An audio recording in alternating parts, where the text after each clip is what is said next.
외대부고, 정말 갈만한 학교일까? 외대부고를 고민하는 학생과 학부모라면 비슷한 질문을 한 번쯤은 해보셨을 겁니다. 외대부고, 진짜 그렇게 차이가 날까? 일반고 최상위권이랑 비교하면 뭐가 다른 거지? 이 질문에 답하려면 구조를 봐야 합니다. 외대부고는 단순히 공부 잘하는 학생을 모아놓은 학교라기보다 상위권 대학 입시를 전제로 설계된 학교에 가깝습니다. 그리고 이건 홍보 문구가 아니라 학교 운영 방식의 문제입니다. 외대부고의 가장 큰 특징은 학생부가 만들어지는 방식입니다. 수업은 단순히 교과서 진도를 나가는 구조가 아닙니다. 개념을 배우고 그걸 분석하고 토론하고 발표하고 보고서로 정리하고 피드백을 받는 과정이 반복됩니다. 이 과정이 누적되면 학생부에는 단순히 성실함이 아니라 사고 과정이 기록됩니다. 대학이 보고 싶어 하는 건 이 학생이 시험을 잘 봤는가가 아니라 이 학생이 어떻게 생각하는가이기 때문입니다. 외대부고의 학생부가 강하다고 말하는 이유는 기록의 밀도와 연결성이 높기 때문입니다. 고1 때 시작한 관심사가 고스까지 이어지고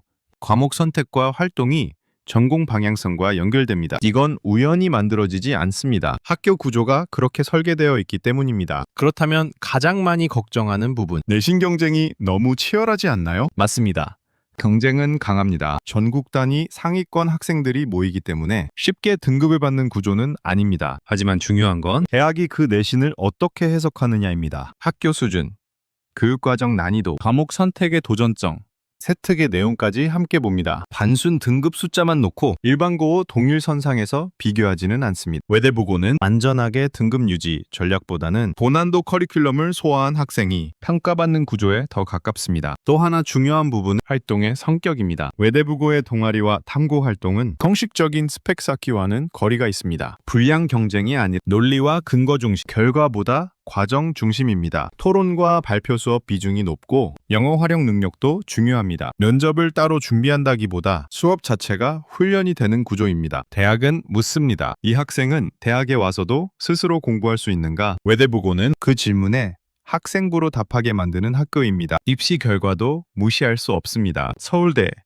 연세대, 고려대, 위치한 계열, 자연계와 인문계를 아우르는 합격 사례가 꾸준히 누적되어 있습니다. 특정 계열에만 치우치지 않고 다양한 진로에서 결과가 나옵니다. 이건 단기 실적이 아니라 구조가 안정되어 있다는 의미입니다. 그렇다면 누가 이 학교와 잘 맞을까요? 현재 성적이 완벽한 학생만 가는 학교는 아닙니다. 하지만 분명한 건 깊이 있는 학습을 원하고 토론과 발표를 부담스러워하지 않고 경쟁 속에서 동기부여가 되는 학생이라면 환경의 힘을 받을 가능성이 높습니다. 반대로 편안한 환경에서 안정적으로 등급을 유지하고 싶은 학생에게는 부담이 될 수 있습니다. 외대부고는 모든 학생에게 맞는 학교는 아닙니다. 하지만 상위권 대학을 목표로 하고 단순 성적이 아니라 입시 설계 구조를 고민한다면 충분히 도전해볼 가치가 있는 선택지입니다. 그렇다면 준비는 어떻게 해야 할까요? 많은 분들이 선행을 많이 해야 한다고 생각하지만 핵심은 선행량이 아닙니다. 수학은 개념을 설명할 수 있는 수준까지 이해하는 것. 영어는 독해 정확도와 표현 능력을 함께 키우는 것. 독서는 요약이 아니라 사고 정리 훈련을 하는 것. 그리고 무엇보다 중요한 건 왜 이 학교에 가고 싶은지 스스로 설명할 수 있어야 한다는 점입니다. 남들이 좋다고 해서 가는 학교는 버티기 어렵습니다. 자신의 목표와 환경이 맞는지 냉정하게 점검해야 합니다. 결국 질문은 하나입니다. 외대부고가 좋은 학교인가가 아니라 이 학교 구조가 우리 아이에게 맞는가입니다. 입시는